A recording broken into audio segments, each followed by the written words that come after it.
J'ai créé l'ensemble l'Arpeggiata il y a 5 ans.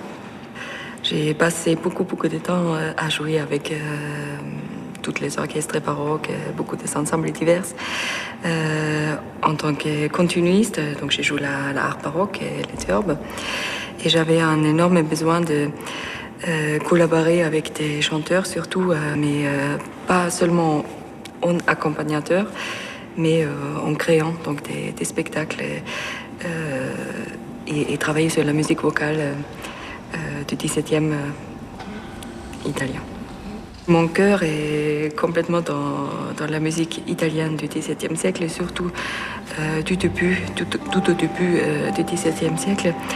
Et je suis très fascinée aussi par la musique romaine et napolitaine parce que il y a la harpe et les turbes qui ont été utilisés énormément dans cette répertoire. Et très curieusement, les compositeurs les plus connus à Rome, par exemple, c'était eux-mêmes des harpistes ou des théorpistes.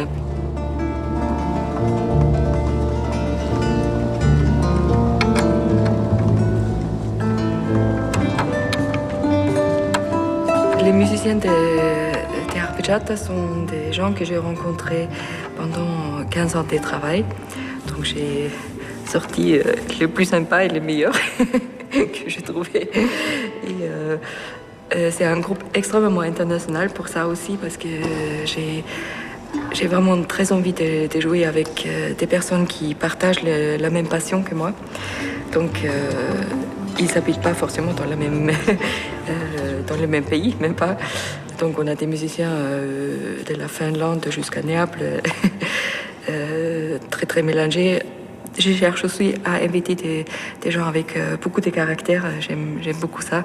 J'aime pas les gens qui se cachent un peu. Je préfère donc des artistes qui ont vraiment quelque chose à dire et qui ont des caractères parfois aussi très différents. Et donc ça donne des cocktails un peu spéciaux que j'aime beaucoup ça.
C'est ça que j'adore énormément dans la musique du XVIIe, qu'il y a un amalgame de la musique traditionnelle qui est utilisée aussi dans l'écriture de la cour.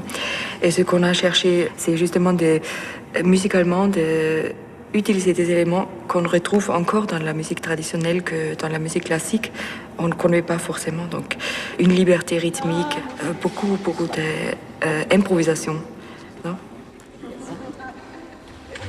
Jouer en improvisant, c'est un élément extrêmement important dans la musique du XVIIe, parce que c'est un élément qu'on voit dans les écritures beaucoup.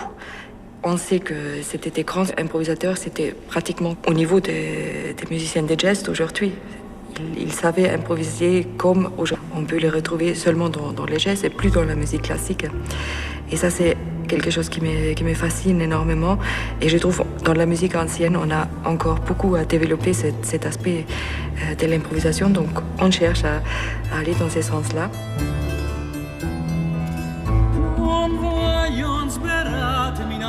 E bravate che caglia l'ardire, bisogna morire. Dottrina che giova, parola non trova, che plachi l'ardire, bisogna morire, bisogna morire, bisogna morire.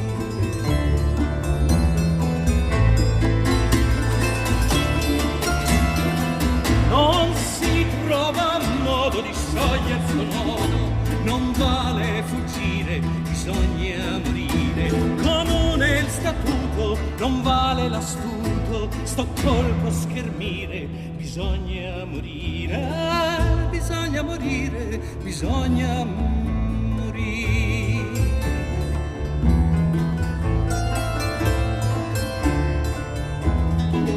La morte crudele a tutti è infedele, ognuno svergogna, morire bisogna. È puro pazzia o gran frenesia, par dirsi menzogna, morire bisogna, morire bisogna, morire bisogna.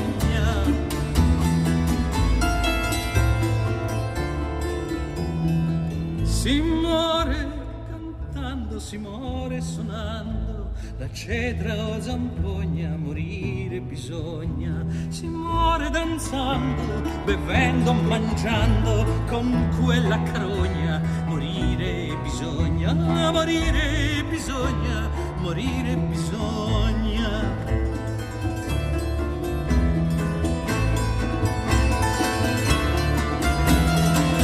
I giovani tutti e gli uomini tutti sanno incenerire, bisogna morire. I sani, gli infermi, i bravi, gli inermi, tutt'hanno a finire, bisogna morire. E quando che meno ti pensi nel seno, ti viene a finire, bisogna morire. Se tu non vi pensi, hai persi i sensi, sei morto e puoi dire bisogna morire, bisogna morire, bisogna morire, bisogna morire, bisogna morire, bisogna morire, bisogna morire, bisogna morire, bisogna morire.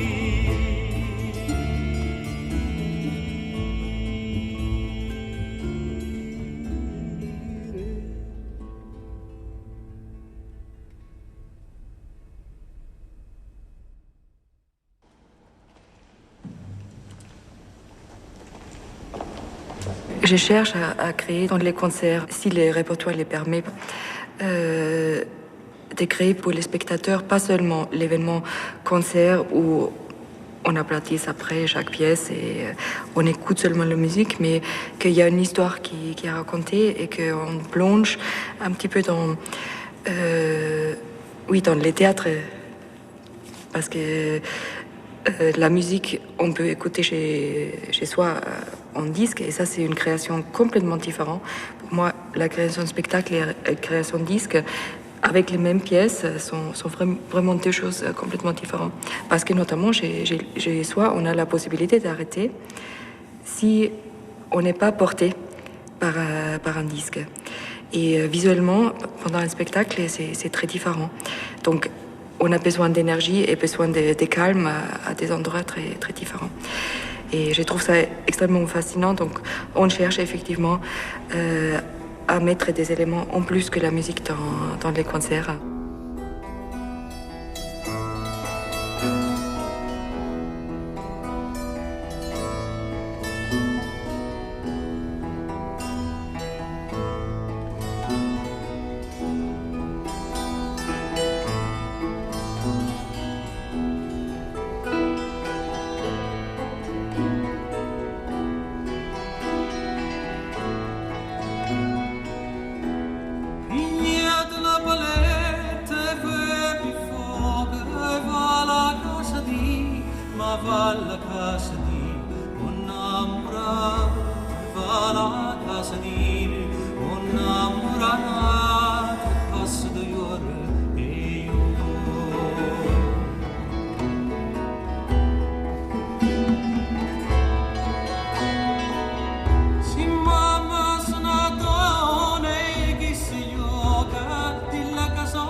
J'ai mon âme en Italie et dans le XVIIe siècle. Évidemment, j'aime beaucoup aussi la musique italienne, la musique française, la musique espagnole, enfin toute la musique du XVIIe pratiquement, mais j'ai mon cœur et mon âme dans cette musique-là. J'adore le langage italien aussi. Ça fait vivre la musique dans une certaine manière qui est très très différent de la musique allemande, par exemple. Il y a des choses extrêmement belles aussi dans ma langue maternelle, évidemment.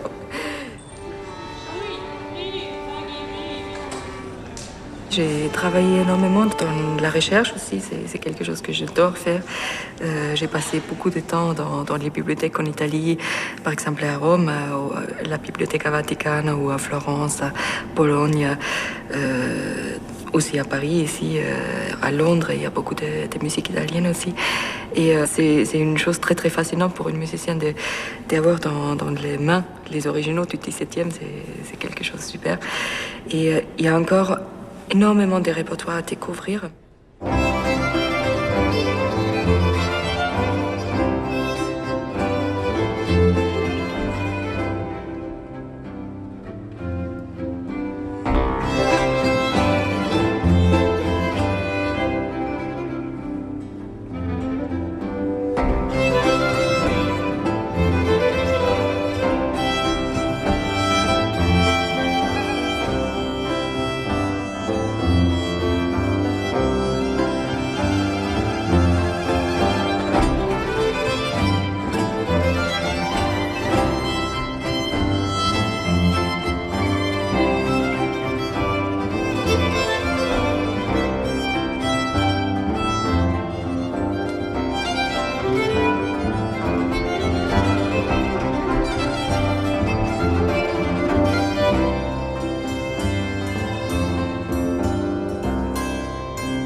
Donc pour ce programme, avec la musique de Luigi Rossi, on a donc demandé à Véronique Jans, qui est une chanteuse absolument formidable et fascinante.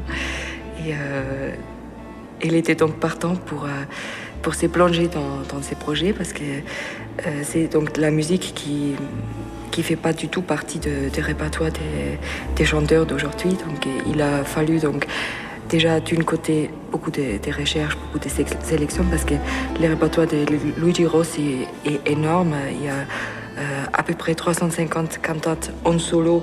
Après, il y a des duos, des pièces vocales à plusieurs voix, etc. Donc, déjà, il y a un grand travail de recherche pour trouver des pièces qui vont bien avec une certaine voix qu'on aimerait bien entendre. Parce que ça, c'est une chose que j'essaie toujours de faire quand je monte des projets. C'est pas en abstrait, c'est pas que je voudrais absolument faire cette pièce et je cherche la voix.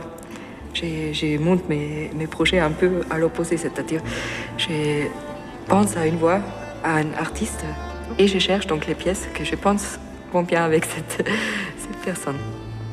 Mais il faut quand même aussi un chanteur qui a la volonté de partager ses chemins parce que